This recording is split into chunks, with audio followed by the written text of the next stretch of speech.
ठाणे महानगरपालिका मुख्यालयाच्या चौथ्या मजल्यावरील शहर विकास विभागात सोमवारी सकाळी लागलेल्या किरकोळ आगीच्या घटनेची ठाण्याच्या महापौर शर्मिला पिंपळकर तसेच राष्ट्रवादी काँग्रेस शरदचंद्र पवार पक्षाचे ठाणे शहराध्यक्ष मनोज प्रधान यांनी घटनास्थळी भेट देऊन पाहणी केली.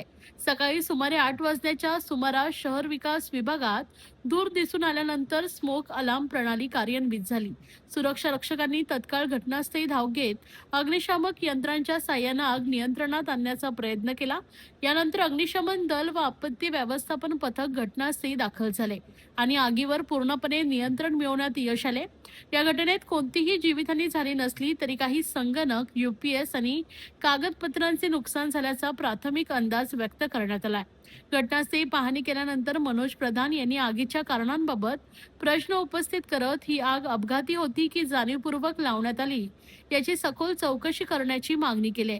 शहर विकास विभागासंदर्भात अनेक तक्रारी आणि भ्रष्टाचाराचे आरोप होत असल्याने या घटनेकडे गांभीर्याने पाहण्याची गरज असल्याचं त्यांनी सांगितलंय.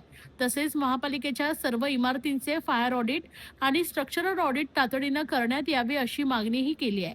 काही दिवसांपूर्वी गावदेवी भाजी मंडईत लागल्याच्या आगीचा घटनेचा उल्लेख करत अशा दुर्घटनांची पुनरावृत्ती टाळण्यासाठी प्रभावी उपाययोजना करण्याचं आवाहन त्यांनी केले आहे. सांगितलं तसं आग लागली, आता ती लागली का लावली हा प्रश्न महत्त्वाचा आहे. खरं तर 10 वर्षापूर्वी असंच ह्या चौथ्या मजल्याला आग लागली होती, तेव्हाही खूप फायली जळून खाक झाल्या. माझा प्रश्न आहे की ही आग नेहमी पहाटेच्या वेळी, सकाळी जेव्हा कोणी लोक नसतात अशाच वेळी का होते? तुम्हाला आठवण करून देतो की 23 एप्रिलला देखील मुंब्र्याला आग लागली, मुंब्र्याच्या प्रभाग समितीला.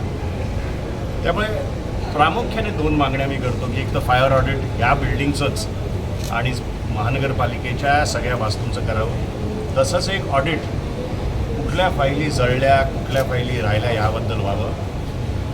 हे चौथा मजला हे असं एक ADTPचं ऑफिस आहे, असं ठिकाण आहे की नेहमीच ते संशयाच्या वादातच असतं आणि त्यामुळे प्रामुख्याने आमचं तर स्पेसिफिक म्हणणं आहे की ही आग लावली आहे का याच्यावर निष्पक्ष चौकशी व्हावी. मला वाटतं अनेक कामं जी रखडली जाऊ शकतात की जी काही फाईल्स देखील जळायला असं म्हटलं जाते काय?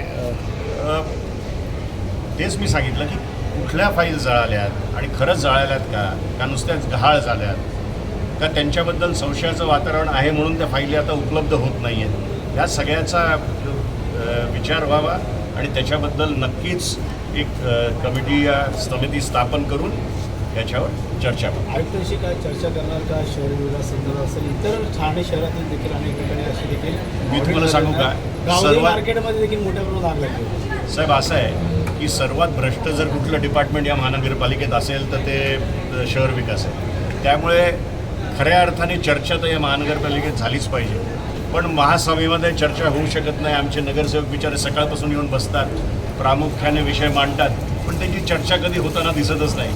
मंजूर मंजूर मंजूर असं करत 300 प्रकरणं क्लिअर होतात. त्यामुळे कुठेतरी ठाण्याच्या नागरिकांना विचार करायची वेळ आलेली आहे. तुम्ही जसं चर्चा करायचं म्हणता तर आमचं म्हणणं आहे की आयुक्तांच्या बंद कार्यालयात का चर्चा करायची? महासभेत चर्चा होऊन दे आणि ती चर्चा लाईव्ह कव्हरेज तुमच्या सगळ्यांच्या मार्फत होऊन दे.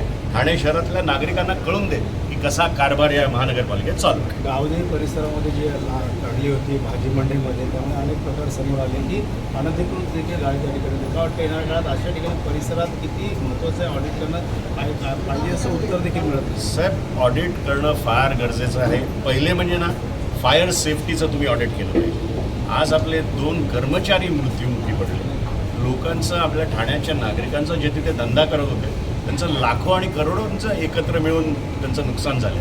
त्यामुळे ठाण्यातल्या सगळ्याच वास्तूंचं जे महानगरपालिकेच्या मालकीचे आहेत याचं ऑडिट झालंच. ज्ञान, मुझे हेल्थ केयर फील्ड में करियर बनाना है, कोई स्ट्रॉन्ग ऑप्शन है? बिल्कुल है। अभिनव इंस्टीट्यूट का BPTH बैचलर ऑफ फिजियोथेरेपी। आजकल फिजियोथेरेपिस्ट की डिमांड बहुत हाई है। कोर्स रिकॉग्नाइज है ना? ऑफ कोर्स, ये इंडिया की लार्जेस्ट मेडिकल यूनिवर्सिटी से एफिलिएटेड है, मतलब स्ट्रॉन्ग एकेडमिक वैल्यू। और करियर अपॉर्चुनिटीज कैसे रहेंगे? बहुत amazing. Hospitals, sports clinics, rehab centres और इवन इंटरनेशनल अपॉर्चुनिटीज भी। और सबसे इम्पोर्टेंट, प्लेसमेंट सपोर्ट मिलेगा? बिल्कुल। एक्सपीरियंस्ड फैकल्टीज और प्लेसमेंट गाइडेंस के साथ स्ट्रॉन्ग करियर सपोर्ट मिलता है। Sounds perfect. मैं आज ही अभिनव इंस्टीट्यूट के BPTH कोर्स के लिए अप्लाई करूंगी। तो वेट किस बात का? BPTH एडमिशंस ओपन है, लिमिटेड सीट्स। अभी अप्लाई करो अभिनव इंस्टीट्यूट में।